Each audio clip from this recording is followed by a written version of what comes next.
We are live. Richard Taylor TV, my YouTube channel. Today we're presenting Final Cut Pro Radio TV, and I have a special guest today, Mr. Brad Olson from Off the Tracks. How you doing, Brad? I'm doing great, Richard. It's freezing here in Utah. Oh, it is. That's amazing.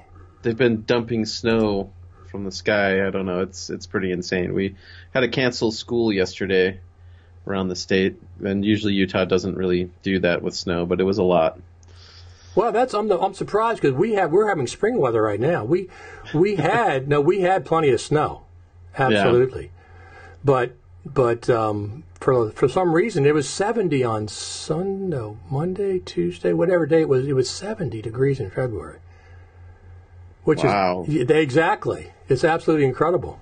Well, we're not, what are they calling that, the polar vortex or whatever? We're not part of that, really. Right. But it was getting kind of warm, and then this storm blew in, and it snowed for like a couple days. And anyway, I'm cold, so that's how I'm doing. Absolutely. So one of the things I'm doing today is just testing out some software and hardware and stuff. So, for example, I can do this now. Watch, look. I can drag over comments. I can't see that right now. Should I? Oh, that's right. You can't. No, because you're. I'm just on Skype. Yeah, if you watch, I guess I could pull up YouTube. But turn the volume down because it's out of sync. Yeah, let me see. Where's your? Did you share a link to Facebook yet? No, I have not, and that's one of the things that I want to do while I'm talking to you. I can check you out on YouTube here. Well, you can just go to my Richard Taylor TV, and it should be live right there. There he is. Does it say it's live? Yes, I see live now. Good. And I'm going to mute this. Absolutely. Hey, there we are. How about that? Hey. It's pretty fancy. Kind of creepy, actually. So, I don't normally watch these things. Well, I have to monitor the comments. I'm on it. Although I can monitor the comments now. Oh, look at that. I can make a comment as Off the Tracks movie. Absolutely. Is that what you're logged in as? Right now, yeah, I'm logged into the Off the Tracks movie YouTube channel, which I need to. I've got a whole list of things, and I've got even a Final Cut project broken out with markers for clips. I've started sharing clips onto Facebook. I don't know if you've seen those going up every week, and I've got probably a few more weeks of clips that I want to share to Facebook, and then I got additional content that clips from the movie, but I also want to start adding stuff that didn't make the cut, or even some interesting people I've met since we delivered the movie last year that I want to interview and have, short clips on YouTube. Sure. Maybe 10-minute videos, not long form interviews like what you're doing, but just focused on that subject. It seems like people can't get enough of talking about Final Cut Pro 10 in 2011, and just the other day I saw somebody posting on what industry standards there are and everything. Hey, look, it's Felipe. Good morning, Felipe. Hey, Good Felipe. afternoon, evening, everyone. It's noon here in Utah. What time is afternoon it? Where you? Is it afternoon? Afternoon, well, for both of us, but noon. I'm at 12 o'clock right here, a little after 12. Oh, okay, you're 2 hours different than me then. I didn't realize that. Mm-hmm. That's right. I never can keep track of who's. I know the West Coast. I know the East Coast. It's 3 hours. They're always 3 hours, right? Yeah. During daylight savings time, they both switch together, I presume. Yeah, I mean, there's weird states like Arizona that don't. Although they're probably smarter than the rest of us for not. I think they stay on daylight savings time the whole year, but. Well, that's true, except the Indians' reservation does not. Oh. Well, that would be very confusing. Exactly. Exactly. The Indian reservation switches like everybody else, but it's very confusing if the state doesn't switch. And I mean, parts of it do and parts of it don't. That's worse, right? Yeah, I'm looking at some comments from Felipe. This is nice and distracting. Oh, he's able to join because his girlfriend is not at home. That's pretty funny. And Jasper says it's 10 o'clock there. Yep. And we got Robin. Hey, we got some people. We got some eyes. 5 people watching. That's great. Absolutely. So we have some things to discuss. There's not really a whole lot of Final Cut Pro news, is there? I mean, heading into NAB, nothing new, really, right? Yeah, we're still just waiting for that tool to translate your old media into new media or whatever, identify it. Although, I mean, there's ways to sort of manually do it and optimize media and whatnot, but I guess that's the one thing we know is that's coming with Final Cut Pro. So isn't that bizarre that they, not bizarre, isn't that nice that they gave us that information ahead of time? Well, they raised some alarm bells and people were freaking out. So. Well, I don't mean that part. So I think it's only appropriate that they let us know that all will be okay and you'll be able to translate your old formats. I don't shoot in any old codecs, but sometimes when I get stock footage, I found that message comes up that you've got, old footage or whatever, old media that needs to be translated. I've had that. Or transcoded. I don't know if I've had that or not, or just seen it. I'm not sure. It pops up when I get certain stock footage, whatever I'm able to download it in. Sometimes it doesn't like it. So Robin Kurz says it's 8 p.m. there. Robin, you had some ideas about the legacy media thing going on. I've seen a couple of your posts. So do you think, I keep asking this question, of course I haven't got an answer. So they're going to introduce a new version of Final Cut Pro in the first half of 2019 that lets you identify and convert legacy media.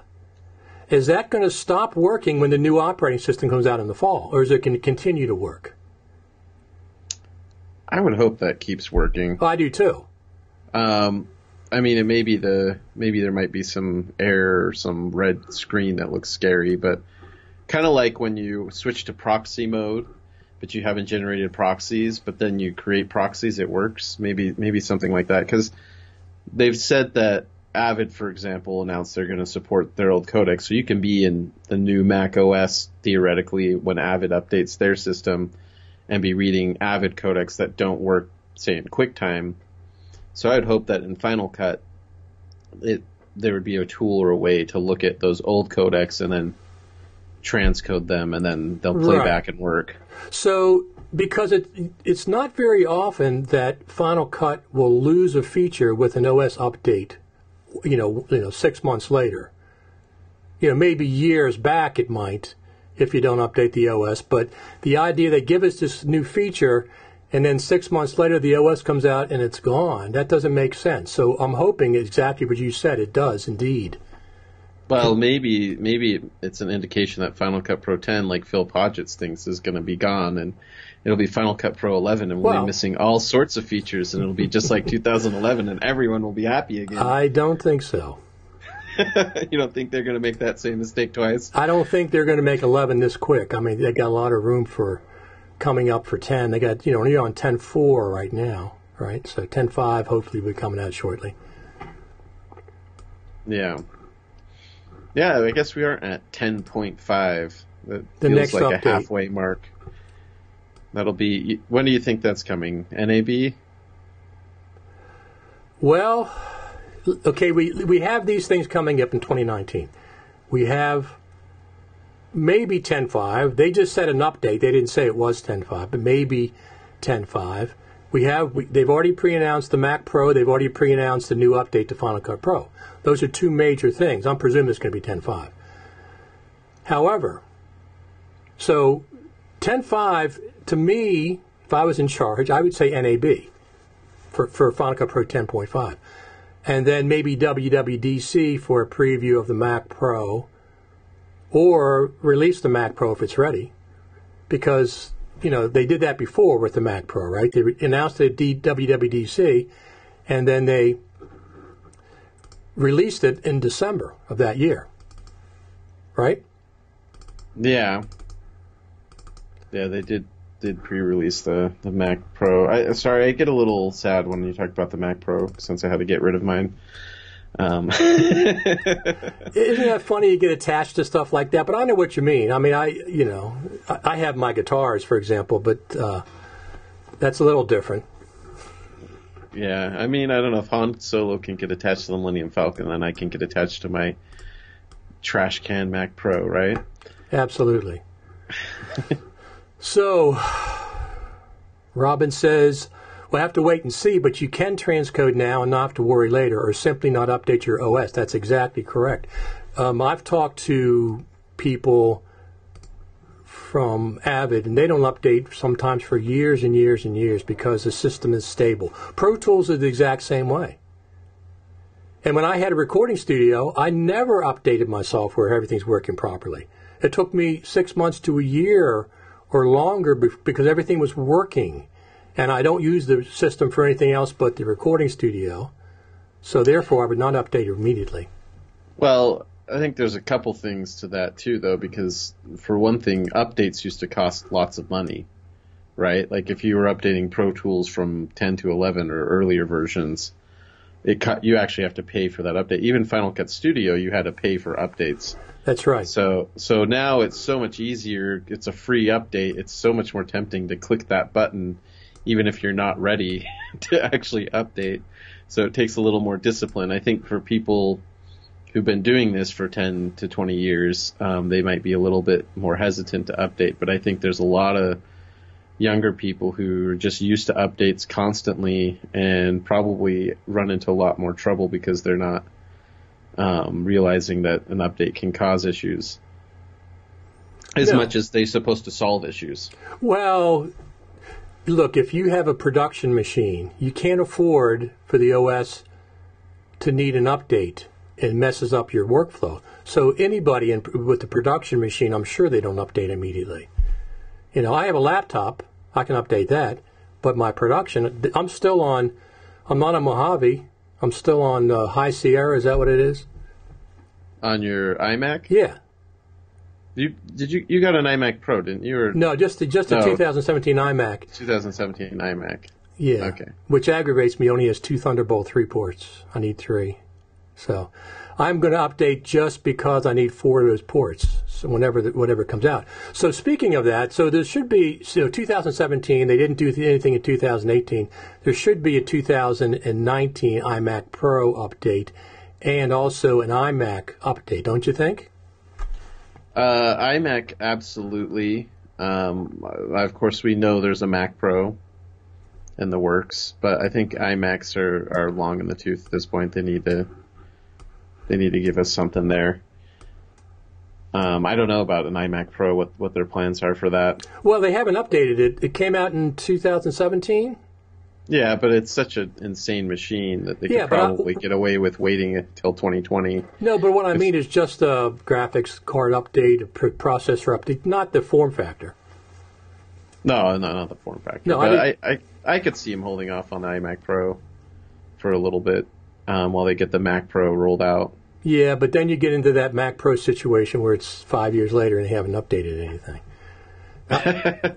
No, I mean, if something's available, they had Xeon processors and more sophisticated graphics cards and stuff. I can see it being updated either along with the Mac Pro or whatever, or maybe they'll separate the two because they don't want to be released at the same time. Who knows? So they want people to buy the Mac Pro because the iMac Pro is a little older, and then update the iMac Pro so people buy that because it's newer than the Mac Pro. Like have it offset a little bit. Yeah. And people talk about Apple doesn't want to cannibalize themselves. They're not cannibalizing themselves. Both of them are Apple products. They don't care if you buy a Mac Pro. They don't care if you buy an iMac Pro. If you buy one or the other, that's fine with them. So Robin's asking if you've got new streaming software. I've got a bunch of new things. Look, I can even mute myself properly. Richard, we can't hear you. I know. Well, listen, I was on, Felipe was chiming in this morning. I was on Twitter. I have a United Audio Aero Thunderbolt 3 device, and it's the strangest damn thing. I can mute in software in the mixing console. I can mute the monitor physically with the button. There's a couple places I can mute the output. The microphone still goes to the Thunderbolt 3 output. I can't mute it with any of those normal, a mute button. Normally, if you're on a mixing console, you press the mute button, it takes the mic out. You don't have it going to the output. It doesn't go to the analog output, but it continues to go to the Thunderbolt 3 output, which is really strange. I got to note into them, see if they can tell me what's going on there. So. Oh, technology. But anyway, so NAB, the Sam and what's that other guy with the beard? What's his name? Patrick something? Patrick Southern. Patrick Southern. They were on last week, and they made the major announcement that there's going to be, I call it Faster Together 3.0, Tuesday night in the venue. It's the Rio. Yep. And probably the same room as the Super Meet traditionally has been held. So it's going to be on Tuesday night. LumaForge and Mike Horton are teaming up to put that event on. It is not the Super Meet. Okay? It's not the Super Meet. It's not going to be formally known as the Super Meet, like Faster Together stage, formerly known as. It is not. It's just going to be brand new. It is not. There's got to be some sort of acknowledgement of the Super Meet in order for the crowd to know where they're supposed to go, though, I'm guessing. But we'll see. Is it next week that they make their official announcement, an initial announcement of what they're actually going to be doing? Can you see? You can't. Can you look on YouTube? So it says Super Meet, 18th Annual Las Vegas Super Meet, announcement forthcoming on venue, date, and time. Okay. So the question, there's plenty of questions about that. It would be horrible if they did it on Tuesday night somewhere. Yeah. Now, the typically on Monday night we had an event with Apple and NAB in the hall using one of the Future Media Concepts rooms, with FCPWorks putting on a presentation for everybody about Final Cut Pro specifically, updates and presentations. I'm going to presume, I don't know specifically, that that's not going to happen this year, and instead Apple's going to be at this Faster Together 3.0 at the bigger stage. Well, we know, though, from past events that Apple doesn't really share the stage with any other vendors. So, I mean, they might have somebody talk about Final Cut Pro 10 outside of Apple doing presentations. I'm sure we'll see Final Cut Pro 10 presentations on that stage, but if we've got Avid, Premiere, and Resolve people to cater to, I don't think anybody officially from Apple will share the stage with them. Well, but then you got LumaForge. Yeah. Think about the Super Meet's not the same. LumaForge is more, I don't know who the presenters are, but I think they might be different than the past. Well, first off, it's only 8 presenters or something like that. It's a handful of presenters.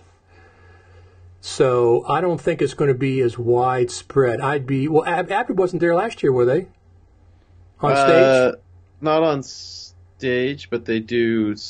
I think they were still a sponsor of it. Okay. I don't know. And they might have had a commercial or something running through. And they had. I mean, they didn't have Avid necessarily there, but Stephen Holfish was up there on stage interviewing editors who'd worked in Avid. Mike Horton, the way he ran it is he tried to represent all the different software that his users are using. And, obviously in the early days it was the Final Cut Pro Super Meet, but that changed. Right. So my understanding is that Apple marketing people will not get on stage with people presenting other competing software packages or whatnot. So it could be something like Atomos and Apple, talking about Apple stuff, but it couldn't, they don't usually do that. I hope there still is a Monday night presentation, and I think there's a reason for them to do it, which if this short film Skin gets the Academy Award, well, it's gotten a nomination, but if they win the Academy Award, then that would be incentive for Apple to bring those folks out maybe they end up presenting at the Tuesday night stage and there's no Apple thing. But if there's an update for Final Cut Pro 10 at NAB, then I think Apple will want to do their own thing as well on Monday night. So I would say the odds of, originally I was thinking it was kind of going to be definitely 10.5 at NAB. I'm not sure anymore, but I would say 50-50 chance. But last year when at NAB they announced 10.4, right, last year? No, it was the Creative Summit. That was 10.4. 10.4. No, and then they 10.4 at the Creative Summit. Sorry, the 10.4 with the color tools was announced at the Creative Summit in the year 2017. Before. Okay. And then NAB 2018, they had the update with like closed captioning and ProRes RAW. Right, that's what it was. It was an update. And then last fall they did the 10.4.5 update with like batch exporting and all the cool other new features that we have. So, but those 2018 was two kind of incremental updates with new features and some bug fix updates between. So I could see them being ready by NAB 20 or this year, being ready for 10.5. Oh, I definitely can. And they're up to 10.4. What is it? 10.4.5 now. Did we get a 4.6 update? I'm looking at 10.4.5. What are we at right now? Opening up Final Cut Pro. I think it's 10.4.5. 10.5, yeah, it's still 4.5. So, yes, they could do a feature. Listen, if they got to do a feature update, though, at NAB, it's not going to be just a bug fix. That would be ridiculous. If they're going to do an update, yes, they can do 10.4.6, but the 0.5 is the highest number they've had in Final Cut Pro except for the original 10.0. Nothing's gone above 0.5. It's been like 1, 2, 3, and 4. So a 0.6... so it would make more sense. Listen, NAB is the broadcast video. It's the biggest, probably the biggest in the world event. So it makes sense to release Final Cut Pro, around that event. But there's no guarantee that's going to happen.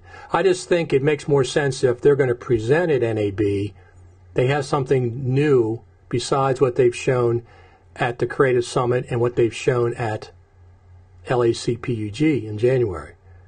Absolutely. It doesn't make sense to do the same presentation again for 3 times for 6 months. No, especially because that presentation should be going up on LumaForge's channel. Yes, that's another good point. Absolutely. So they would have to have some new stuff. But like I said, there's at least an opportunity for LumaForge or Apple to nab the people from NAB. To have the people from Skin come do a presentation.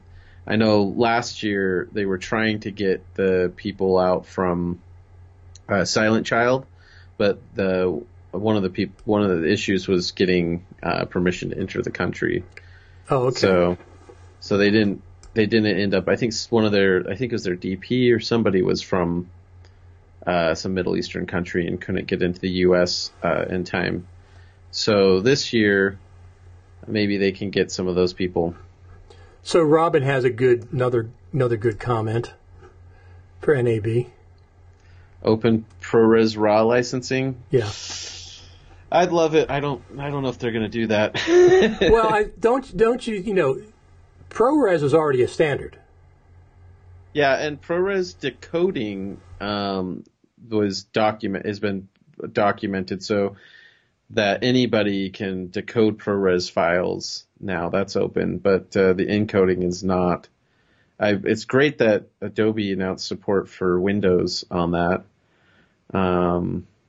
I want to see ProRes RAW take hold, but I don't know what the odds of that are going to be at this point. But I'd love to see it become a standard acquisition format for multiple vendors. Well, why wouldn't it become a standard the same as ProRes has? Anybody that has the existing ProRes license, Apple just adds ProRes RAW to it. Yeah, I think just comes down to, in the professional world, you have ARRI RAW and Red RAW as standards. Okay. And then in the indie world, Blackmagic is making waves with Blackmagic RAW. And ProRes RAW currently only is supported by Final Cut Pro 10. So I don't know. I think it would be wise for Apple to open that up more. Obviously, there's indications that they've been opening up ProRes more, but I'll wait and see if they actually do what I think is the right thing. Look who's here. Who do we got? Tony. Tony Gallardo. Hello, gentlemen. Tony, do you know if you're going to be at NAB presenting anywhere yet? Have you heard? I suspect you'll be at the Blackmagic booth, but... So Robin says it's going to happen someday, no doubt about it. It was introduced last NAB. So once again, if you have these cameras that already shoot ProRes, right? Why not just the licensing just says okay, you get ProRes RAW included in the license? It would be amazing. I really like Atomos's announcement that Nikon is having HDMI RAW output, or there's going to be an update for that, so that you could hook up their inexpensive recorder, right? Their Ninja recorder, and get ProRes RAW that way. It would be amazing if we saw that open up. I know that Atomos was doing something with the Panasonic. What was it called? The S1, the full frame. The S1 camera. the S1 is the video camera.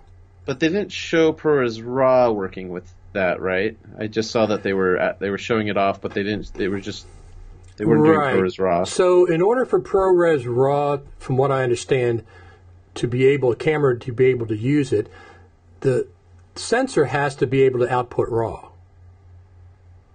So some of the sensors don't output RAW.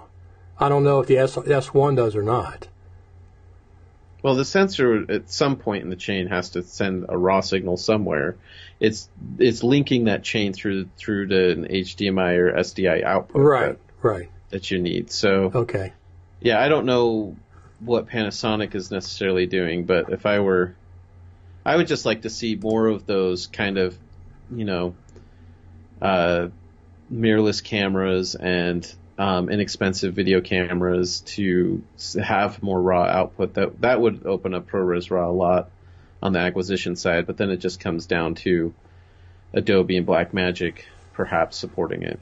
So Robin says, Brad, ProRes RAW already has exponentially more support than BRAW. No one other than BMD is going to implement BRAW.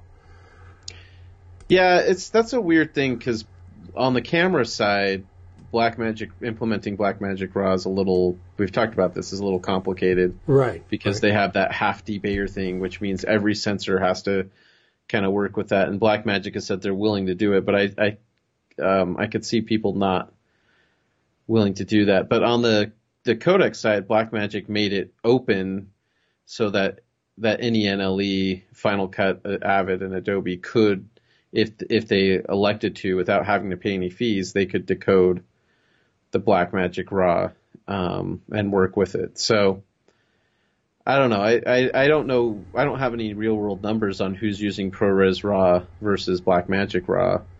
I see it being more likely. I would agree with it. That there's probably more likely that camera manufacturers would be more interested in ProRes RAW than Blackmagic RAW. So because there's less work. Tony Gallardo says ARRI needs to adapt ProRes RAW, then the game's over. So yep. I presume ARRI, I never shot with one, I presume it already does ProRes? Yes. Well, that was... So, in history, if we rewind the clock 10 years ago, what we originally had before ProRes was the Apple Intermediate codec. And that was a way to take... I think it was primarily made for like the HDV codec stuff that didn't play well with Final Cut. Right. And some of the other long GOP formats that just didn't work very well. So they had this Apple Intermediate codec. And I think they saw a need for there to just be a more professional editing and mastering codec. And then we got the original flavors of ProRes. And that expanded over the years, and I think the thing that really gave ProRes an upper hand originally was the Arri Alexa, which came out, was it 2010 or 2011? I think 2010 is when they announced it. Okay. And on board with the S/S cards on an Alexa Classic, as they're known now, you could shoot ProRes 4x4, and that took off in a huge way in the episodic television world. You had shows, especially like over in England, you had shows like Downton Abbey and Doctor Who and other shows that were just embracing that, and then a lot of American television and whatnot who just loved the idea of shooting in 1080, ProRes, editing in the same format, and mastering and delivering in the same format. So, yeah, I mean that would be history repeating itself for them to enable ProRes RAW on board. I just don't know what kind of relationship they have with Codex, who makes the recorder for the Alexa, and how that's going to go down. Yep, it's going to be interesting. I don't know if I'm going to have a camera that shoots ProRes RAW, because the GH5 certainly not going to. But I am looking for the next camera I get. I might get the Blackmagic Pocket Cinema camera, depending on when they get some of these, big bugs worked out. Because right now there's all kind of bugs and stuff, and it's been out for 6 months, 7 months, or 5 months, whatever. So, I think on B&H's site, isn't it still listed as coming soon? Yes. It's not even listed as shipping? No. New item. So, yeah. But so it started coming out September of last year, and it's still not caught up. Now, whether that's because, I don't know. But NAB's coming up. Blackmagic's going to have something. They could have a big update to the Blackmagic Pocket Cinema. I don't know. But I would get that only if it shoots really good low light, because the next camera I get is going to have to do better low light than what I have now. So when I need it, 10% of the time I have something that I can use for low light situations. So Robin is saying everyone else besides Arri, including Nikon, is supporting ProRes RAW. Yes and no. They're just doing a raw output. It's Atomos who's recording ProRes RAW. Okay. So, I mean, I don't know. It's none of those cameras are natively on board recording ProRes RAW, which is a distinction I think that ought to be made. They're not outputting ProRes RAW. They're outputting RAW, which is then encoded to ProRes RAW by the Atomos recorder. That makes sense. So do you have a Blackmagic camera? You have one. Yeah, I got a Blackmagic Cinema camera from a friend of mine who wasn't using it. He bought it and he wasn't using it for like a year, and finally he was looking to trade it in and realized he could make a little bit more money by selling it to me rather than trading it into Adorama. So I've made good use out of it. I primarily have invested in the editing side of things, the Mac hardware. Right. I really am feeling the itch because it's the original 2.5K Blackmagic Cinema camera that I have, which I like it a lot. I mean, there's things I don't like about it, like the lack of good audio inputs, and the form factor is a little odd, but I've been able to work around that with a shoulder rig and getting external batteries and stuff like that. So it could be really simple for me to just get a new 4K pocket camera, and I could swap that out. I'd have to get a lens adapter, but I could just, keep rolling that way. But I'm also very curious to see what camera announcements are coming up. Because 2019 seems like a year that I need to. At the same time, I'm more and more enjoying shooting on an iPhone. Right. So that's well, wait a minute. I thought they took micro four thirds lenses. You're talking about Blackmagic? Yeah. So I've got EF lenses. Oh, okay. And I've got the cinema camera with the EF lens mount. I see. And I could reinvest and sell off lenses and whatnot, but I quite like the Sigma Art lenses that I have. I do too. So I would get a 16 to 35. booster if I had to do micro four thirds, or if Canon gets back on the ball, I feel like for the most part, they've dropped the ball on that whole market that they opened up a decade ago. They just completely dropped the ball. They were trying to protect their upline cameras, and that was a huge mistake because I saw a lot of people, move over to Panasonic and Sony because Canon just totally fell on their face. So if Canon's going to get back into the game, and if they're going to commit to, say, 8K cinema, and they're going to give us some cameras around the $2,000 to $3,000 price range that does that, and if there's some sort of raw output and ProRes RAW support, I mean, maybe that's not going to be ready this year, but I feel like that's where they need to go. Okay. So Robin says yes, but it's a conscious, explicit decision by Nikon either way. Yeah, on the filmmaking package that Nikon did for $4,000, that's awesome. If it was I wish Canon did that, and then I would just get it. So the interesting thing is the Panasonic S1 that they've announced, the full frame, is only a few $100 more expensive than the existing GH5S. They're both like mid 2500s. So I'm thinking, unless you just wanted to stick with the micro Four Thirds lenses, why would you buy a GH5S at this point? Yeah, I mean, being the same price and you're getting a full frame, I guess it's just it's the lenses. And it has IBIS. The S1 does. The GH5S does not. In-body stabilization. It has a couple of things that the GH5S, I think they really... The only thing is that, in my case, I have half a dozen micro Four Thirds lenses. So the lenses are going to determine the camera probably. Yeah. If I have to switch to a different camera that has a different lens format, I'd probably wait for the Sony to see what the A7S III is going to be, since that's like the low light killer right now. Yeah, it's camera technology is just so frustrating because there's like things that I when you look at the features and the breakdown, there's things that make it really hard to make it, like, pull the trigger, make a decision on what to buy. And I think that, what lenses do I have versus what advances am I going to get here? And the full frame thing, there's some people who just, ever since the 5D Mark II, like, they feel like they have to shoot everything big format. But there are advantages, especially if you do more event things. There's advantages to smaller sensors and having a wider depth of field. That the full frame...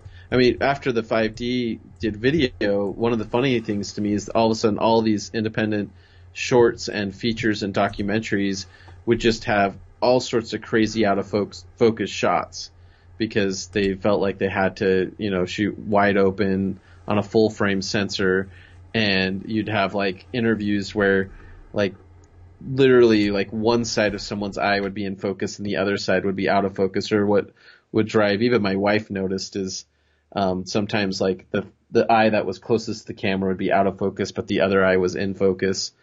And so, super shallow depth of field, it can be cool. It can be used for dramatic effect, but it's one of those things that people go a little too crazy with. And sometimes I don't mind a 4/3 sensor or smaller sensor. Right. No, I agree. So I'm not really looking to switch my lenses. So I don't need a regular camera. Okay, I got the GH5. I love it. It is such a well-designed, sophisticated camera, but there's times when I'd like to have more low-light performance. Now, I use the Sigma art lens, the 16 to 35 with the speed booster, so my f-stop is down to 1.2 when I use that combo. So I can use it, but I shoot bands and clubs a lot of times, and sometimes it's a little too dark.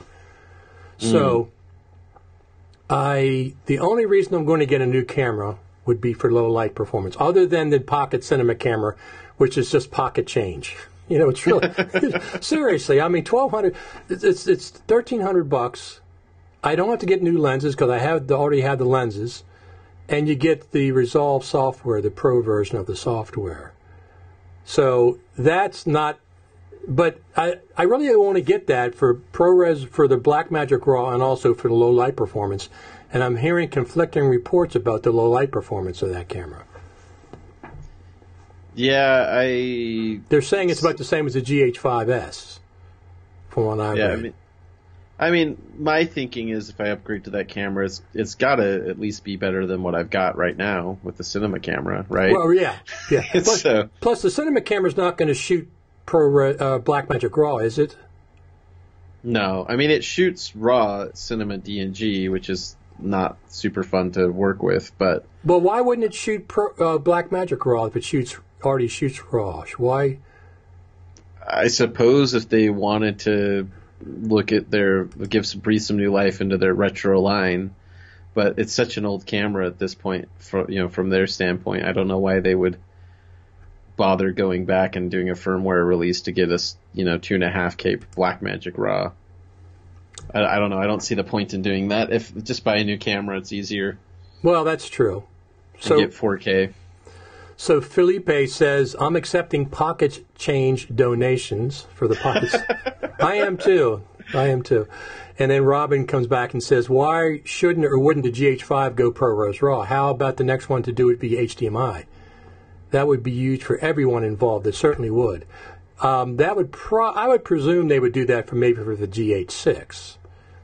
But the thing is, I'm not going to spend $2,000 or $3,000 for a camera body at this point until the GH5, the GH6 comes out. See what the reality of the S1 is. Wait for the Sony A7S III. If I'm going to switch lenses, I'm going to wait for the Sony A7S III because the 2 is such a low light demon. Everybody talks about how great it is in low light that if I'm going to switch a lens system, I would wait for that to come out whenever it comes out. I'm not in any hurry. No. Like I said, I am in the market for a new camera this year. I've actually been getting more gigs shooting. I was just up at Sundance. I was recording doing some live stream stuff and getting some B-roll of a lounge up there for a company called Legion M that just announced the financing for a new Jay and Silent Bob movie. Okay. So those guys were fun to hang out with for a couple days, and I normally don't go up to Park City during Sundance because I'm in Utah and they bring a lot of the films to Salt Lake, and so I don't have to compete with all the crowds and the ridiculous parking. I had to pay $40 a day for parking up in Park City. There were places that it was like $60 a day. That's more expensive than a breakfast over there at that place at NAB we went to last time. What was that place called? Well, that place was pretty good value. You're talking about the Peppermill? Peppermill, yeah. No, it was just so much. That was pretty good value. It was enough food for like 4 people, and I got that breakfast over there. Yeah, so but I've been doing a little bit more shooting, but like I said, at the same time, some of the stuff is just fun to pull out the iPhone, and I know you had the guy on from Iographer the other day, and I really enjoyed listening to that podcast, and he was Dave is great. And he was alluding to, like maybe we won't need lenses, which is something I've been saying for years. At some point, the image sensor is going to change, and lenses are just going to be metadata, right? Like somebody will go in and scan, like do some scans of how light passes through the Panavision anamorphic lenses or the Cooke lenses or whatever other lenses, and then we're just going to apply that to via software on a tablet or a phone. And so you'll just rent or buy software packages that give you the approximation of that look for lenses. I could see us totally going in that direction in the next decade. Yeah, so let's talk about NAB a little bit. So okay, there's been an upset in the normal flow of NAB events, right? LumaForge and Michael Horton are taking over Tuesday night at the Rio, where the Super Meet used to be with the big event. They're taking that over, and that puts into play whether or not there's going to be a Final Cut Pro event on Monday, where the super meet itself is going to be held, which is now just Dan Berube, I guess, right? Sure. Well, that's what I'm thinking. I mean, it says it's coming, so I don't know when that's going to be. And then we also have the Guru Gathering. We haven't heard about the Guru Gathering, which is typically Monday night, right? So it used to be Monday from 4 to 5:30. It was the Final Cut Pro event with the FCP Exchange, FCP Works. The last 2 years it's been that way. Whether that's going to happen, we don't know, with Apple presenting. Then after that was the Guru Gathering. The previous 2 years with the Hard Rock Cafe, last year was someplace closer to the convention center. And we don't know what the details are on that. When I had Sam on, he said he's involved with that, and they haven't even started planning it yet, or they haven't got confirmation. So I told him I liked the Hard Rock better. What about you? Yeah, I thought it was a shame that I guess, did they change the Hard Rock, or there was some issue with getting that venue? I think it was the cost. I think it was really much more expensive. Was it the cost, or did they change the actual build? I can't remember. Anyway, but it was a shame that we didn't go back to the Hard Rock for the Guru Gathering, because I felt like at the other place we were kind of roped into this tiny section, and it just felt like everybody was loud and crammed together, and the food went faster. It seemed like, because it just was like that was all there was to do. Everyone was crammed, bunched up next to those tables. Whereas the Hard Rock, it was great because you could spread out a little bit more. I felt like it was easier to have conversations with people. It was easier to spot people and get around. And then you could sit down. Yeah, and you could sit down, which sitting down is, I think, with any of these things is a big deal for NAB, because you're on your feet so much walking around the floor and just getting to the convention center and just having a place where you can just sit down and have a conversation. I think for this community that made it a lot more special, I guess, to say. Right. To say it was awesome last year that LumaForge had a actual quieter room that was off the show floor, that you could just sit at a table and munch on some M&Ms. And well, wait a minute. So this was the workflow suite, the LumaForge workflow suite, and there's the M&Ms. I agree. It was a great place just to get away from everything, sit down, relax, talk to people that were, in the room at the time, other usually Final Cut Pro people, all kinds of people. But it was really nice to have that. So whether or not we're going to see anything like that this year, I don't know. There might be a LumaForge presence somewhere on the show floor, but that was really nice. And like you said, the M&Ms were great. Every table had its M&Ms. Yeah, that is typically my request for any sort of event, is to have some M&Ms, preferably peanut M&Ms. But, is that right? Peanut? Yeah, I like my peanut M&Ms, but it was a really awesome thing. Now, obviously, I don't. I'm somebody who just got to sit there and enjoy it. I didn't have to put up the cost for something like that. Exactly. And I don't know what something like that is worth for a company like LumaForge, but it was a great. I really appreciated it for the community, and it would be amazing if we had something like that again. Otherwise, there was just chance encounters and things that happened as a result of that. Like, I bumped into Sven on the way from This Guy Edits on the way to LumaForge. He was actually looking for it, and I said, "Oh, it's back here," and I took him right there. And then later we bumped into each other and said, "Hey, let's go to lunch."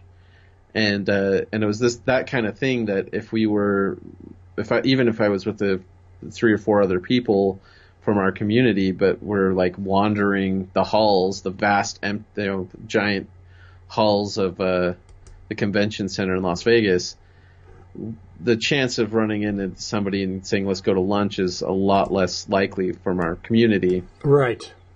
So, if we have a Guru Gathering, if Apple does a presentation, if they have something to show, there's still chances for us for Final Cut Pro 10 to be represented. And it'd be interesting to see this year if we see some more Final Cut Pro 10 on the show floor. I know a few years ago there was virtually nothing. So it'd be interesting if you're walking by booths and you're seeing more, obviously Atomos and other people are going to have things. Right. And that's kind of what they did at IBC. Was Atomos had kind of a presentation area with Apple, right, on the IBC show floor. Neither of us were there, but that was my understanding. Maybe did Felipe show up to that? Robin was probably there. Yeah, I'm guessing. So waiting for So Eugene Lauren chimed in, said hi everybody, and then Tony Gallardo says community was what makes NAB so good. Tony, you're right, but I don't come to NAB for just the community. I come for the Final Cut Pro community specifically. If there's no Final Cut Pro community NAB, I'm not coming. I can watch it on television. Oh, you've got the live stream television thing going on there. Well, I mean, Apple TV, whatever. I can watch it. So for me, it's coming from the East Coast. It's specifically, mostly the Final Cut Pro community. So Robin is saying IBC this year. Brad, I went to IBC one year, and I didn't have to pay for it because LumaForge had hired me out to shoot some stuff for them. And conveniently I was able to get some additional interviews for the documentary. If I can afford it, I would go to IBC every year. We'll have to see.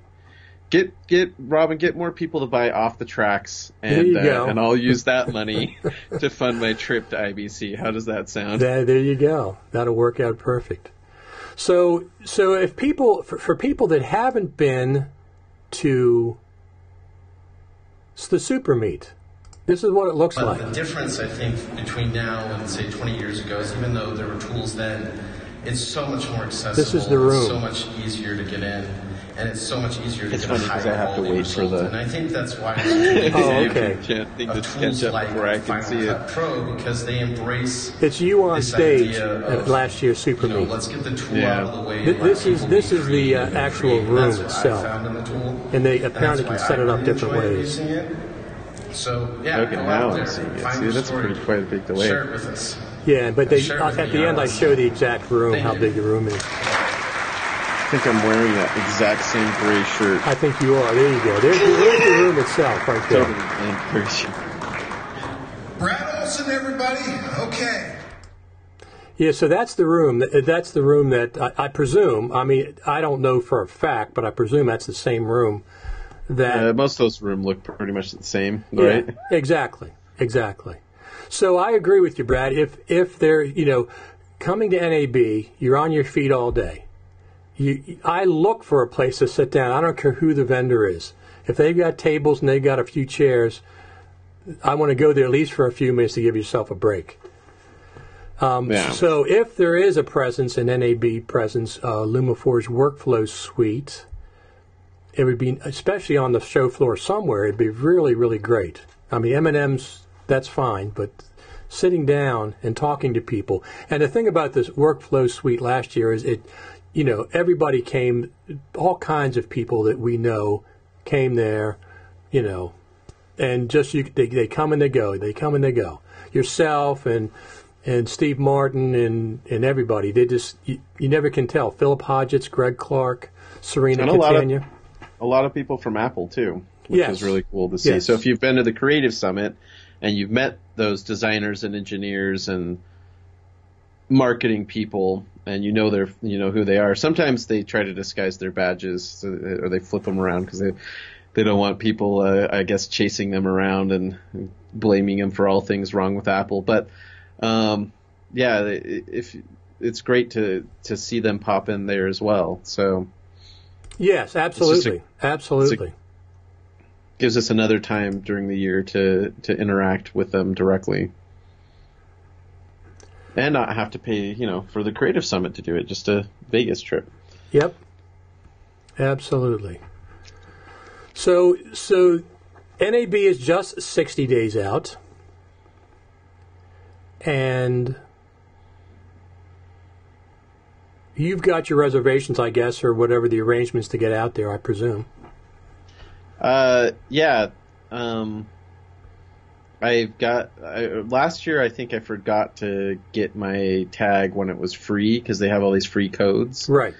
And I waited a little bit too long, and it was like $100 or something that I had to pay for that. And the very first year I went to NAB was 2015, and I went with a friend of mine and stayed at his sister's house. And then he hasn't been back since, but he says he's going to do that again. So I've decided that if I can, I'm going to save money on a hotel and stay at my friend's sister's house again. Oh, absolutely.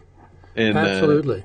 And have him come around to all these Final Cut events and whatnot with us. So, that's my current plan. It might change if he decides he can't make it or whatnot. And then maybe I'll be on the hook and have to pay more for a hotel. But it's not too bad for me because being in Salt Lake, it's like a 6.5 hour drive down to Vegas, and it's not too bad. That's as long as my flight is from the East Coast.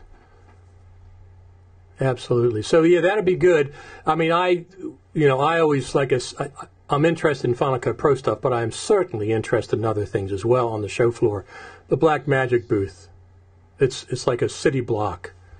That thing is incredible. So I definitely will go see that. And I have other friends there too. I have friends at AJA that I've known for years. I've had on my podcast Luma. I got to make sure I say it right. LumaFusion. Yeah. Not LumaForge. Of course they are as well. But LumaFusion, they're going to be at a mobile video congregation where a lot of people are going to be there. Filmic Pro is going to be there. They're going to be there. Dave from the Iographer is going to be off-site at an educational event, he told me this week, or the other day. So that'll be interesting. So Brad and Felipe can crash at my place and we'll drive over to IBC together if you come to IBC. So I haven't been to Europe for quite a while. I was there quite a few times in the 90s. Haven't been there maybe early 2000s. Who's this Off the Tracks movie guy? That's what I'm logged in on YouTube right now. So I think at the top of the stream when no one was watching, I mentioned that I do intend to add new content to the Off the Tracks movie channel, as well as a lot of clips over the next 6 months or so. I'm going to be releasing clips from the movie and then new stuff that people haven't seen that didn't make the cut or is just new content that I'm creating. I'd like to grow that channel. So anybody who wants to subscribe to it, I think I can't give the channel the link a custom name until I get 100 subscribers, and I'm at 92 subscribers. Okay. On my YouTube channel, and granted I haven't been feeding a ton of content there yet, but maybe I can get that youtube.com/ off the tracks movie or something URL in place if a few people I'll subscribe here. I don't know if I'm not sure if I'm subscribed or not already, but I will definitely go over there subscribe. So yeah, and like I said, I want to grow that. I'm going to rig out something similar where you've got a setup. I don't know if you can see it behind me, or if I'm moving the right way, probably not. But I got a little clamp thing so I can actually clamp and mount my camera to the desk back there. And I'm going to start doing some more YouTube content, shorter form stuff, 5 to 10 minutes type stuff. Robin is asking where to subscribe. I don't know, click on Off the Tracks movie. Can you click on the link there? No, I guess you can't. Well, on YouTube, what is it now? Oh, it's something silly. Let's see. Well, you go to offtrackmovie.com. Isn't it linked off of there? If you go to that there and you click on the trailer, here, I'll just put it in the chat right now. Of course, now, where did I go? Oh, I went away from the live stream. I see what happened there. Okay, here we go. Lots of fun. There. I think I have to approve that link. Let me remove any web address and try again. No, I think I have to approve that. Let me go over there. Okay. Let me see. Off the Tracks movie.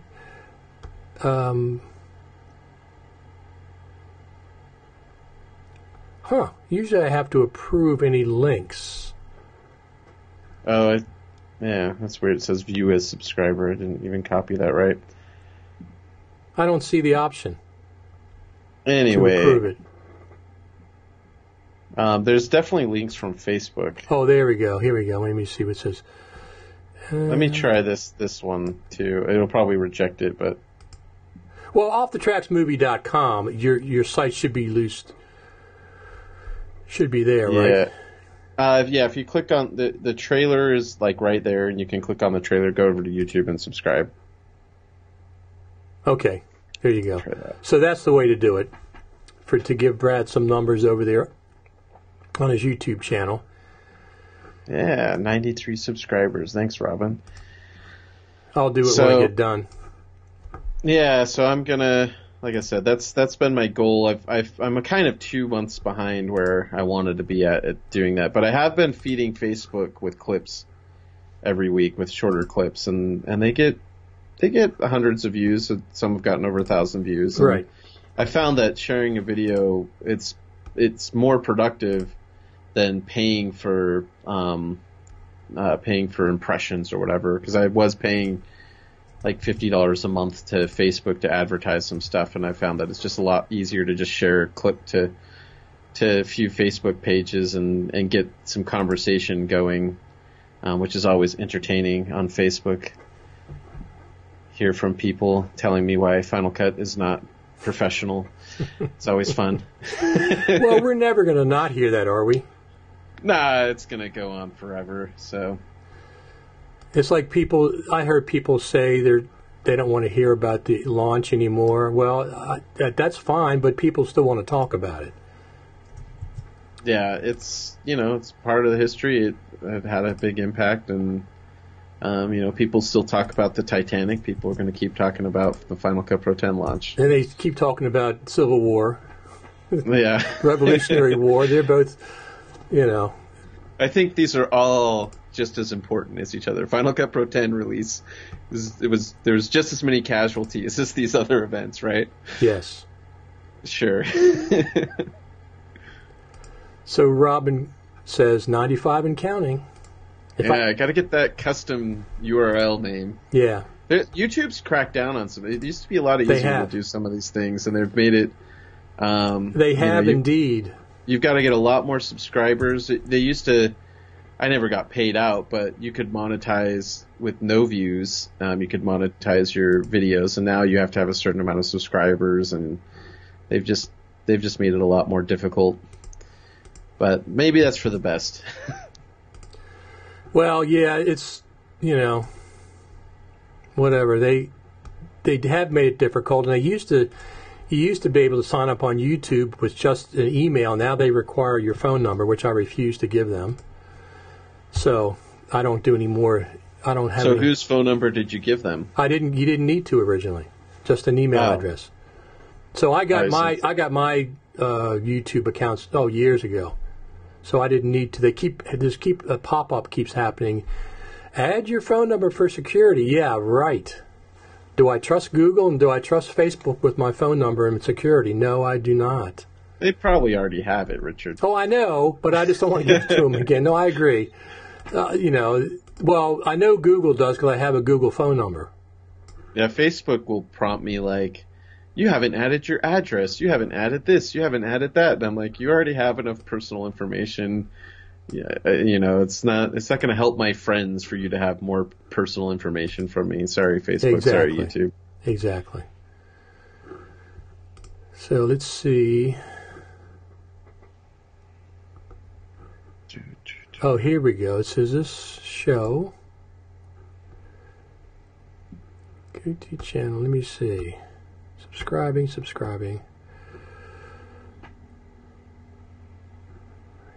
But I don't see Brad's posts though. Off the Tracks movie. But I don't. I did a smiley face one that went through. It says, "Oh, I can put you in timeout." Oh, I see it. Hey, I can remove it. No, I don't know. I don't see the link there. I just don't see you. And I have before when I've done these live things. I have seen them before. They don't like my links. Whatever. It's okay. We can put it in the comments after you publish it. Absolutely, I will. Speaking of putting it in comments, if anybody wants to win an iOgrapher multi-case, go to my channel previous, the video before this one with Dave from the iOgrapher, and you can comment in this one too. You can comment in either one. Just mention the iOgrapher, and I'm going to pick somebody to give that to. I already have one, so I don't want another one myself. So somebody. Well, I had to get rid of my iOgrapher because it was specifically for the 6 and 7, the iPhone 6 and 7. And I got a XS now, and so I need to get a new iOgrapher. And I'm glad they finally came to their senses, and he's got the one that can adjust. Yes. Because it's got a spring-loaded pocket here. If I can get it on camera, there's a pocket here that's spring-loaded, so the phone loads inside of this here, and it adjusts the length. Now, okay. And that it just loads in real quick, then it clips in, and then of course it has the 1/4-20 threads and stuff on it. So there it is. You can see it better. So it loads in this pocket here. It's spring-loaded, and it takes all different sizes. Now, I was surprised. He said on the show the other day that he was an iPhone snob for a while and wasn't going to make anything for Android, and he got a lot of hate mail about it. But now it does fit Android phones, so whatever. Yeah. So I don't know. The funny story for me lately, related to the video editing world, is this the Adobe Premiere bug blowing out MacBook Pro speakers. Have you seen anything on that? I've seen. You read those articles? I've seen some of the funny tweets on. And I don't know anybody personally who's been affected by it, but I texted a friend and he said, "Oh yeah, somebody at work just had this issue. They blew out their speaker." Yes, Felipe says he has to go. It was nice seeing you. All right, Felipe. That's all right, man. Yeah, thanks a lot, Felipe. Are you coming to NAB? Did the girlfriend come home? Exactly. That's what I'm guessing. Exactly. I saw Felipe. Was it last year or the year before at NAB? I'm getting in there hopefully on Sunday. I haven't made my final arrangements yet, so anything. There's not really any Final Cut Pro news, right? No, but Final Cut Pro will not blow out your MacBook Pro speakers. That's true. Not with the latest update. That might be something forthcoming. If you are using Premiere, I think the only help thing I've seen from Adobe is that it has something to do with feedback through your microphone on your MacBook Pro. So you need to disable the microphone or something. Right. And that theoretically should keep it from destroying your computer. Or just don't use Premiere Pro. Well, that's the other option. Well, and this is interesting because it's not the first time that we've seen a software issue from Premiere cause big problems for Mac. On the Mac Pro, people were burning out their video cards because Premiere didn't put any throttling in place when you would export. And I actually had to stop encoding to H.264 with Premiere Pro on my Mac Pro because when I would run it, I have like a little battery backup that shows me how much wattage is being used, and it would go double anything I've ever seen before. And I've done exports from Resolve and from Final Cut and Compressor, and transcoded in there, and it just like blew. I don't know. The power usage blew through. The fan went on a higher setting than I'd ever heard with Premiere Pro. So when I was using it, I would just do a straight ProRes, no transcoding export, and then use compressor to encode to keep my computer from being burnt out. But I know, the infamous Deadpool stories, they went through all these Mac Pros, but a lot of it was on Premiere's end for not putting some of the safeties in place. Right. They talked about that last year at NAB or the year before. So Robin says, but they threw Apple under the bus. Well, that's what I'm saying. If they did it without, it was fake. It wasn't what they presented on stage, which I resent when groups do that. So Robin says he has to go. Goes. All right. And Braden Storrs says What's up, Brad? Yeah. So, Brad, you were talking about your snow at your place. Yeah. This is my backyard when it snowed 2 weeks ago. I think I saw that on Facebook. Yeah. That was with that was a picture of the, I think I used a drone. I did use a drone for that. So, Braden says, yeah, last year at the Super Meet. Yeah, I met Braden then. I remember very specifically. I think that was Braden's first year going to NAB last year. And he gave me really bad directions. He did? To get to the Guru Gathering. Yeah, we chased around all of Vegas. Oh, you drove, though. We just walked. Yeah. We just walked from the. Well, I started walking there, and Braden's like, "Oh, I think it's this other place," and so then we started driving around everywhere. It was goofy map directions. Well, there were some one-way streets involved, I think, to get you back to come back up to it rather than just walking directly to it. I think that's what it was. You had to go way down and come back up the avenue, whatever the heck it was. We made it eventually. Yeah, absolutely. It's a fun adventure. Well, and speaking back of snow, I'm sure Braden's here in Utah. He's probably dealing with the snow. Well, typically February on the East Coast is a very snow-heavy month, so we'll see what happens. So we don't know about the Guru Gathering yet. Now, Sam Messman from LumaForge, when he was on with Patrick last week, said specifically he's coming back on the 12th to give us the lineup. That's next week. Yep. Looking forward to that. So we'll definitely know some more things then. Yeah, we absolutely will. Maybe we'll have an idea of if there's going to be a workflow suite.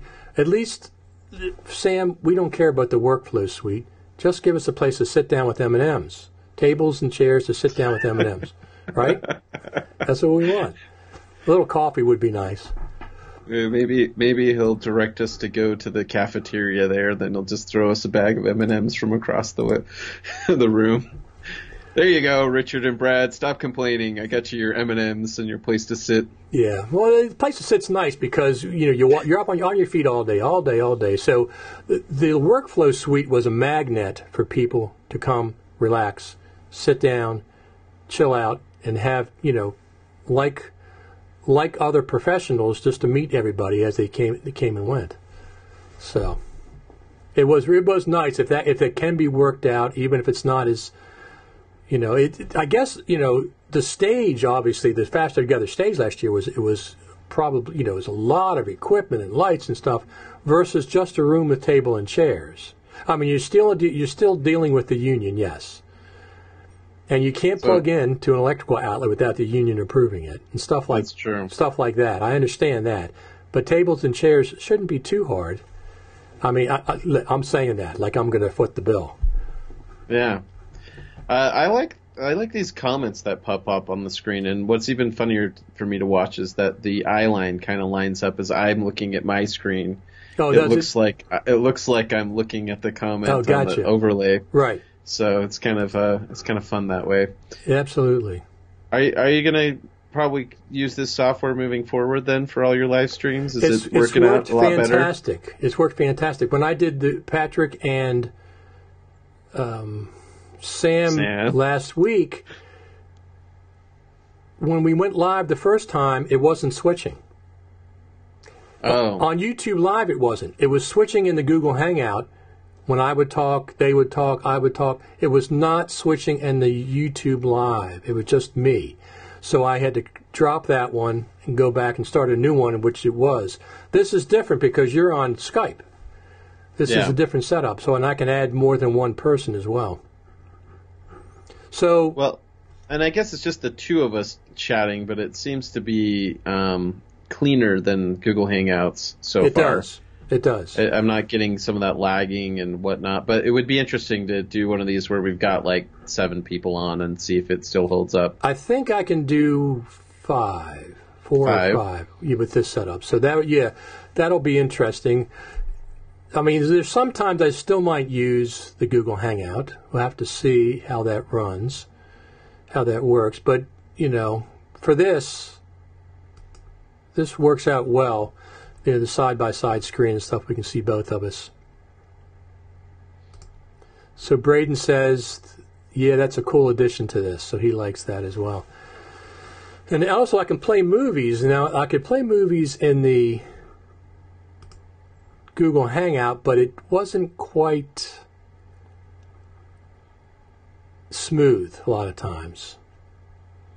Are you able to play movies with sound? Because I remember that being an issue on Google Hangouts. So this is one of my favorite videos I did this week. You can't see it yet, but it's this slow motion video of this eagle, a local. A couple of weeks ago, our veterinarian that works very closely with Friskies. A local animal rescue, they asked me to come and film this beautiful eagle that they have at their rescue that's getting ready to be released. It's been rehabilitated. It had lead poisoning. It's beautiful, beautiful bird, and I was there, filmed it with my GH5, and I think it was 120 is what it does. Wow. And, I was in the cage when it went up and stuff, so that was very, very nice. That's got like over 2,000 views right now locally. But I work with animal rescues all the time, so. But the ability to do split screens, the ability to, I have all three audio. I can watch the monitors of the audio and of the movie, you and me, and I can play videos back smoothly. I can go to websites and, like I did earlier. So, interestingly, they had the Pro Tools, they had a poll up recently about people that use Macs versus PCs. And let me see, bring that up. And you can't see the results, but apparently the 2016 results was like over almost 70% people use Macs, and less than 25% use PCs. But now it's almost flipped. 30% are on Mac, and over 65% are using PCs. Now, wow. Well, I mean, 2 years ago, I bet a lot of those people were on the Mac Pro towers. Sure. And they finally decided to replace them, and since there isn't a Mac Pro, they're... No, absolutely. So that hopefully will change because, you need PCIe cards for a lot of the Pro Studios, especially Pro Tools, the HD version or whatever. You need PCIe cards, and you couldn't put them in a Mac Pro. You put them in the extension chassis, but that's not the same. Okay, here's some numbers I want to know, though. Who's using Logic versus who's using Pro Tools? Well, that's a different... Because Logic is a pretty big moneymaker, even more so. I think it's neck and neck with Final Cut as far as sales. If you look at sales as far as top grossing, but usually it usually beats out Final Cut Pro 10 on the number of people buying Logic Pro. At least I don't know how they divide it up. If when you go to the App Store, it's just showing me like the U.S. top paid and top grossing, or how that's split up. But I always see Logic and Final Cut up pretty high up on those lists. Yes. So I gotta imagine that Logic has got 3 or 4 million people out there. I like Logic. If I was a professional. See ya, Tony. So Tony had one more thing to say. He says, the iMac Pro is very powerful for most, but still needs more powerful options for GPU on some applications. Absolutely. But I think Pro Tools doesn't need a GPU. Not for that, no.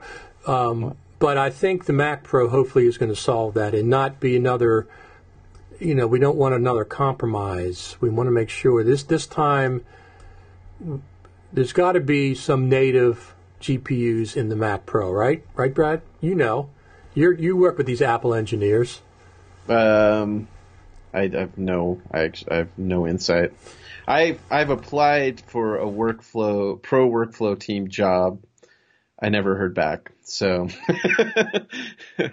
I don't have a clue as to what they're doing. I can just speculate like everyone else. But I think Braden's got an interesting question here that we could pull up. What's the Apple film related thing that you are most excited for in 2019? Well, I'm hoping to make a film this year that I direct that's a narrative feature. Does that count? Of course. That'll be edited in Final Cut Pro 10. Of course it will.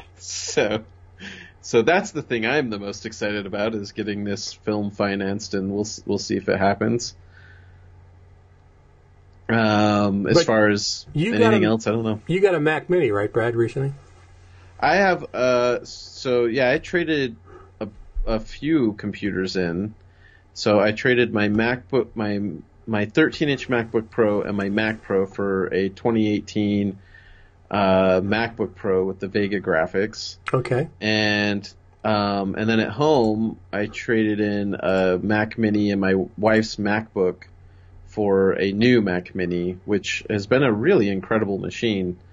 I've used the MacBook Pro a little bit more for video editing, but even when I've gone to, encode or transcode things on the Mac Mini, it seems to fly with 4K and 1080 stuff. So I know there's a lot of debates if the Mac Mini is a pro machine or whatever that means, but so far I've been quite pleased with it. I'm sure if it was my only machine, then I'd want to get an eGPU, but I think from there it serves my purposes. I was content with the Mac Pro for what I do. Right. The 2013 one. Right. But obviously after 5 years I needed to upgrade, and the Mac Mini and the MacBook Pro together do what I want. So I'm not looking for a new computer this year. I'm looking for a new camera, like I said earlier. So Braden Storrs says Logic and Pro Tools is pretty much split between music producers and film TV. So people say that Logic is more of a music app, and whatever the things that Pro Tools has for film and TV, they've got some pretty good features, I guess. But I just recently bought Digital Performer again. That was what I started on in the 90s. Haven't bought it since version 7. So 7, I didn't get 8, I didn't get 9. 10 was just announced, and it's the same upgrade price no matter what version you have. So I bought it this time. I bought 9 and 10 for the single upgrade price. And it should be, typically they go between 2 and 3 years between major updates. So I got that back again. And the reason I got it is it's what I learned on, but also I have a lot of projects that are on Digital Performer, and I didn't feel like spitting those files out and bringing them back into Logic. I can open up the Digital Performer file that I have. So that's pretty cool. Yeah, and it's being split between music producers and film TV, back on that remark. There's got to be a lot more people around the world doing music production than people that are mixing for film and television. Absolutely. Just like there is for editors in Hollywood versus the rest of the world. And of course you can't really do you could, it'd be really funny statistics. How many of you that are using Logic are using Mac versus PC? Oh, look, 100% Mac. That's weird. Well, that's true. That's a good point. And, it's once again, the Logic update is just one price so far, and that's it. The Pro Tools, every year you got to do the rental license or whatever the heck it is. It's very much more expensive. Yeah, that's something that has been driving me nuts about. I don't know, just the upgrade prices. It seems like Pro Tools has traditionally been one of these applications that, you want to add more audio tracks? Well, you need to buy this hardware thing or this license and a lot of arbitrary stuff that, computers, the limitations of the Mac, for example, has blown away all of those limitations. So there's no reason to arbitrarily charge people for those things. It's like we were talking about ARRI cameras earlier. Maybe they'll do ProRes RAW, but ARRI is one of those companies that you want the high-speed license or this license or the full-frame license, and really they charge extra money. Of course, professionals at that level are willing to pay whatever to get those features, but it's literally just a little key that unlocks. Or Panasonic does it with the V-Log, upgrade. That is ridiculous. It's just so stupid. It's ridiculous. They didn't do it for the GH5S. It was included. Okay, well that's finally seeing the light. But I just find those arbitrary. We're going to turn some things off on the software side unless you pay us extra money. We're going to hold it hostage. is just silly. If the hardware can do it, of course, give it to us. And that is the benefit of a company like Blackmagic that just says, "Oh, we're going to try to give you everything we can." Right. Right. Well, so I'm just going to go on the NAB floor Monday and Tuesday during the day. Just go to see Blackmagic. My friends at AJA. Go see Luma Fusion. Hopefully we can have someplace we can congregate. Otherwise, it's just a free-for-all. Don't you think that it's frustrating that when Justine was at the Creative Summit, she brought up wanting to be, and she's brought it up in her videos too, wanting to be able to edit with Final Cut on the iPad. And LumaFusion has clearly seen success from filling that need. And I don't know if Apple needs to just beef up iMovie a little bit, or if they just need to give us Final Cut on the iPad, but some sort of workflow between that. Clearly, especially for people doing shorter form stuff where, the iPad storage is comparable to the MacBook Pro internal storage. And, there's no reason why people who are making YouTube videos and whatnot wouldn't want to be using the iPad for everything. So I think there needs to be some pressure put on Apple to give us some more pro workflow between the iPad and their, like a MacBook Pro and iMac, and from the Mac OS to the iOS. Well, one of the things I asked LumaFusion was about Apple buying that app. Well, speaking of, did you see the Apple's been releasing those iPad commercials, and then they released a behind the scenes. Right. Have you seen that? Yeah, it has LumaFusion in it. And they're using Filmic Pro and they're using LumaFusion. Yes. And I thought, there's a missed marketing opportunity for the Pro Apps team right there. Because clearly they needed to go to LumaFusion, and great for LumaFusion, but it's just, maybe Apple needs to just acquire LumaFusion. Well, that's what I asked them. I said, would you guys be happy or sad? And they said, well, we have to see what they offer and see what the deal is, because they want to, they used to both work for Avid initially. Yeah. And they developed the Avid iPad app, and then the second one after that, whatever the heck it was Pinnacle iPad. I had both of those, both of those. And, of course, I asked her about the scrolling timeline on the iPad app, and she says they have to have a scrolling timeline on iPads because they can't. Yep. If it goes off the screen, they have no way of getting it back. You can't grab it with your finger, Right. Final Cut Pro still goes off the screen, the playhead. Yep. It's ridiculous that it does that. I don't know why. At least paging would be great. But, well, the technical limitation is the waveforms that are not on screen are not being cached. Right. Right. So it has to read those really quick. So it can't read those at the same time as giving you smooth playback on the timeline. Well, so that's the limitation. That being said, is there a way to make those thumbnail files even smaller and cache all of them when you open a project? Or give you the option of turning them off and scroll your timeline, and then just switch them back and forth. And when this timeline stops, they redraw or something. But we already know it's in there. Chris Hawking knows it's the scrolling timeline's in the code. It's been in there since version 1, from what I can understand. They just haven't turned it on yet. They don't want a new user looking at it. Well, and it's not just a performance hit, but say they were to do what you're saying, they don't draw the new waveforms.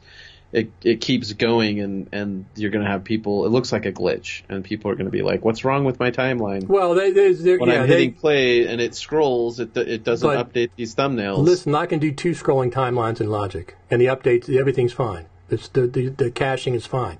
So But how does Logic work? Like, for example, with waveforms, when you adjust the volume, they squeeze and when I put a plug-in on, they squeeze. When I adjust the volume, they update. It's something different with Final Cut Pro, but I can put 2 scrolling timelines, 2 different zoom levels in Logic. 2 different zoom levels. Well, you also don't have all the video thumbnails. No, I understand their difference. I understand those Germans are incredible with stuff they do. Although there's a Logic team in Cupertino now, right? I heard. I think they've been there for a while. There's people working on Logic. in Cupertino. That's correct. I don't know how they work together, or what that is, but I know they're there. Yep. But anyway, we'll see what happens with 10.5. Maybe, fingers crossed, at NAB. But if they do it at NAB, last year they put it out on Thursday morning before NAB, or Friday morning before NAB. It wasn't Monday morning at NAB. They put out what? The update for Final Cut. It wasn't NAB Monday morning. I know it wasn't because everybody already had it by then. Yeah, it was out before. Thursday or Friday morning, I think it was. Yeah, it was out before I left for Vegas. So yeah. So I expect the same thing. We'll see something Thursday or Friday morning, whether it's 10.5, which it makes sense it would be, or just another feature update so the team has something to talk about fresh. Isn't it kind of funny how fast new features feel like you get accustomed to it, and then you're like, okay, now what's next? Like, I'm just thinking about 10 years ago or more when you would have to wait 2 years for any significant feature updates. Right. Like it was 2 years, and then you would get Final Cut 4 or Final Cut 5. Yes. And 2-year cycle typically.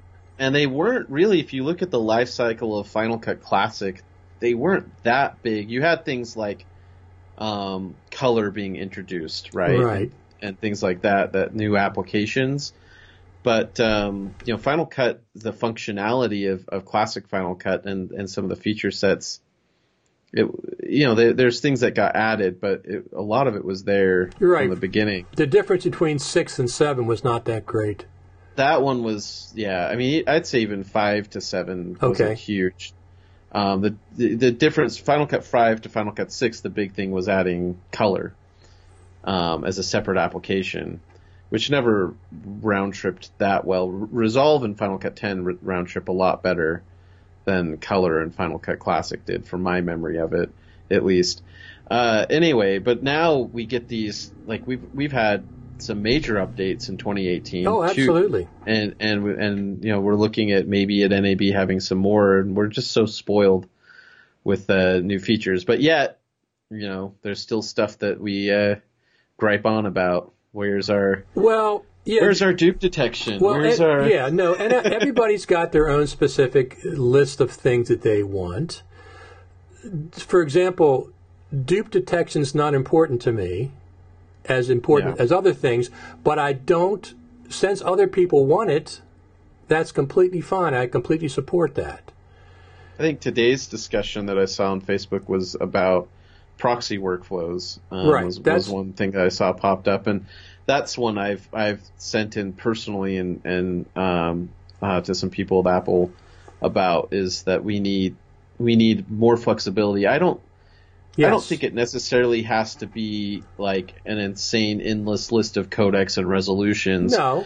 But just some basic, is it gonna be half size, quarter size, or full size? Is it gonna be ProRes proxy, ProRes LT, or is it gonna be HEVC or H.264? Just give me a few codec options. That would be fine. And a few scaling options. Right.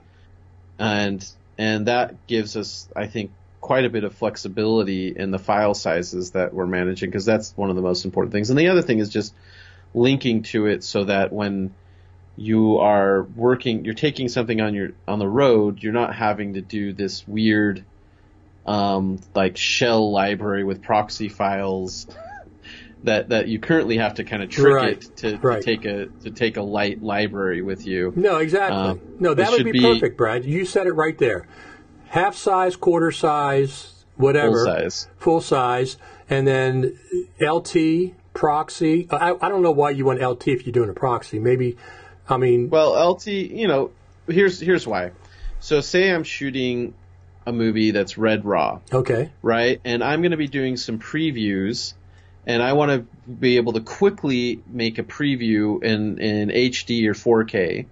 Well, ProRes proxy has noticeable artifacts, whereas LT, you could get away with slapping that, on Vimeo or even making a DCP or something, and it would look pretty darn good, but the file size is a lot smaller. Whereas proxy, you're going to see artifacting and the issues with the codec. Well, that's why I would do it, is just to have a fast way to make a preview.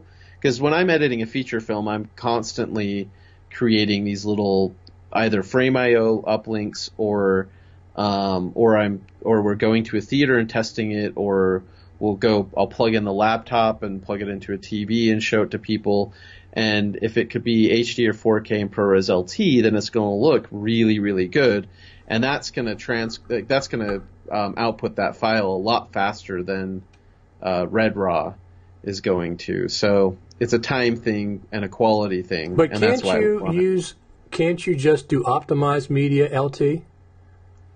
Optimized media doesn't give you a choice. It just does 422, or if you're on Red, it does 4x4. Oh, okay. It doesn't give you a choice on optimized, and not only that, but it's about making the files smaller. So optimized you're gonna always want optimized media to be the full pixel per pixel resolution of your original source, whereas maybe I'm shooting in 6K or 8K, but I want 1080 or 4K for proxy. Gotcha. So, yeah, that would be fine. Half quarter, full frame, and then a choice of LT, proxy, and a couple of H.264 or HEVC would be plenty. But that would be, because right now I shoot GH5 and I'm shooting 10-bit files, which are H.264.MOVs, and when I make a proxy file, it's a 2K proxy file. ProRes, and I bet you that file is just the same size as the original media. The ProRes versus the H.264 might be bigger. Right, that's what I'm saying. So that's not really a proxy to me. I'd want a 720 or a 1080 version of that. That's why we just need everybody. That's one of the things they want. We want a better proxy workflow, and we want better relinking of proxies, which it doesn't exist now, and other media. We want better relinking capabilities. So the current state of proxy workflow, I think that works really well, is when you have a single editor and they might be on a machine that isn't quite capable of, handling the full bandwidth of 4K or 8K. And they might be putting up videos to, they could be cutting anything. But it's for that kind of single person. Like the proxy workflow worked really well for me when I was on a 2011 MacBook Pro, and they're like, oh, we're going to shoot this feature on the Red Scarlet or Red Epic. And I was able to make proxies, and I was able to edit that feature film and switch back and forth as a single person on the same system. Right. It was a performance thing. But where proxy workflow, where a lot of people want to use proxy workflow, especially now that the computers have gotten faster, is for cloud-based workflows, or just you're hiring a team of editors. You're going to be handing off a drive to an editor who's going to work on something remotely, and they're going to bring that back to you, and you want to be able to relink quickly to the original for the final master output. So that's where Final Cut's proxy workflow breaks down right now. And Braden definitely knows about all this stuff. He says, yeah, I've seen all this feedback in. I've sent all this feedback in as well. Needs to be a priority. It would allow Final Cut Pro 10 to fit in a higher-end collaborative workflow. It's much easier. And, of course, collaboration's another thing. But that, once again, I appreciate that other people want that. It doesn't affect me. It would have affected us as we were working on Off the Tracks originally. But it doesn't affect me personally, since I'm kind of a one-man shop. But I appreciate that others need that. I'm not sure how soon that's going to happen. Is it that I think Sam, was he on your podcast or something when he said the thing that originally attracted him to Final Cut Pro was when he saw the Red proxy workflow. And that was a beautiful thing, to be able to generate proxies and then just in the viewer switch back and forth. Yeah, he did. Yeah, between the 4K and the 1080 proxy in real time, and I really enjoyed that. But yeah, definitely moving forward, I feel like it's for a while now. It's just needed to be more robust and handle more of those situations like Braden encounters all the time. Exactly. So for NAB, we don't know about if Apple's going to do a presentation on Monday night the way they have the last 2 years. We don't know. There's a chance that they will, and there's a chance that they won't, so maybe 50-50. We don't know about the Guru Gathering. I would say there's a 95% chance that is going to happen, probably still on Monday night. We just don't know where yet. I bet it's going to be in Las Vegas. I hope so. Yeah, it's going to be over at the Red Rock in the amphitheater, and we're gonna roast hot dogs and s'mores out there. Absolutely. And we don't know if there's going to be any kind of LumaForge presence on the show floor, but I suspect there's going to be something. You know, there's going to be something with demonstrating the jellyfish and stuff. And if they do that, please have some chairs.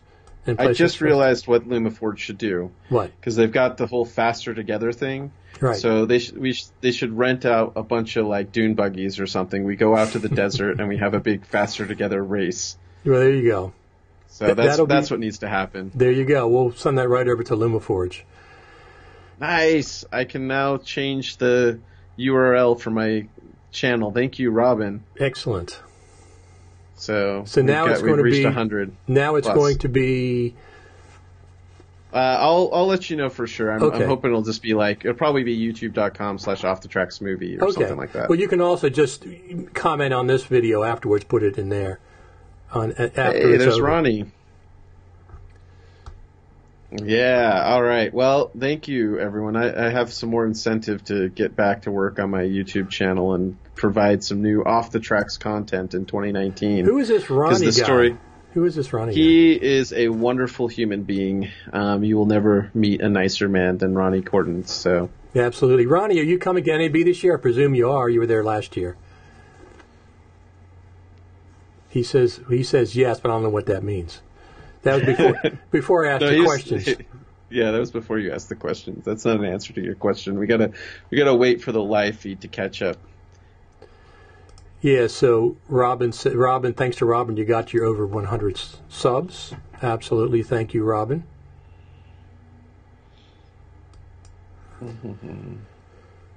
And Braden says, what's the channel currently called? It doesn't make any difference. It's going to be changing as soon as this is over.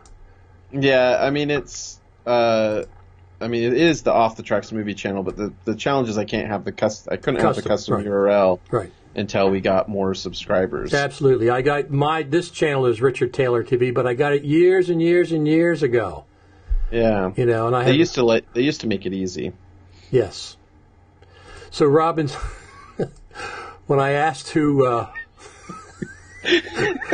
Ronnie was, Robin chimed in, he's some old dude. And then Ronnie says, I'll be there. Thank goodness.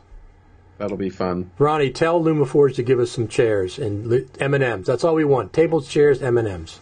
Somewhere. Dune buggy race would also be really fun. That's fine too. Just make sure you have waivers that people sign, you know, in case they get injured, and have a medic on standby. Absolutely. All right, I think we've said enough. I think we've solved all the post-production problems involved with Final Cut Pro. We've solved every single NAB issue that possibly could arise, right? Haven't we? Well, we'll just have to keep solving those problems as they come up, I suppose. Well, yeah. It's a never-ending. Absolutely. So, NAB 2019, 60 days away. Less than 60, or is it just about exactly 60? Today's the 7th, and I think it's the 7th is the Monday, I think. Yeah, but February's a short month. Oh, that's true. So less than 60 days. So, I'm planning on being there. I'll know more later as we progress. And everybody, thanks for tuning in today. We'll have another Final Cut Pro radio out probably next week. And I don't pre-announce who's going to be on it. I don't even know myself yet. Well, it's got to be Sam and Patrick again, or at least Patrick, because the 12th announcement's next week, right? Yes, though that's going to be, that's what Sam said, so I'm holding him to it. The 12th will announce a lineup of sorts. Now, whether that will be the final lineup or not, we don't know. Oh, this chat is pretty funny. Anyway. Yeah, so... It's getting out of hand. Maybe we need to wrap this up. Yeah, exactly. So Sam and Patrick, at least Sam from LumaForge, hopefully Patrick as well. Patrick's the guy with the beard. Did you guys know that? He has that... you ever seen the Smith Brothers coffee drops? They have little beards. I haven't seen those. Yeah, it's that kind of a beard. My theory is Patrick grew the beard out to test different RAW codecs because it gives you such high frequency detail. Yes. So then he's able to zoom in on it, and then he's able to see what's happening with each image sensor and compression codec. And not only that, but it helps with audio. It helps dull the sound of audio in any given room because it does kind of like a windscreen. Get rid of the something. Reflections. Yeah. Yeah, exactly. He's going to grow it out so it wraps around the microphone. Yeah, exactly. Put a lapel microphone in there. You won't even see it. That's true. You can have it permanently attached. The wire can be hanging through, and you wouldn't even know if that's a hair, is that a mic wire. Who knows? Exactly. All right, we're going to stop this. All right, sounds good. This is getting completely ridiculous. ProRes beard, Braden Storr says. So if not before, if nothing else happens, we'll be back. Final Cut Pro Radio TV will be back with an announcement from LumaForge on the 12th on the lineup and any other news that they have, whether there's going to be Guru Gathering, where that's going to be, if there's going to be any kind of workflow suite or any workflow presence on the NAB show floor.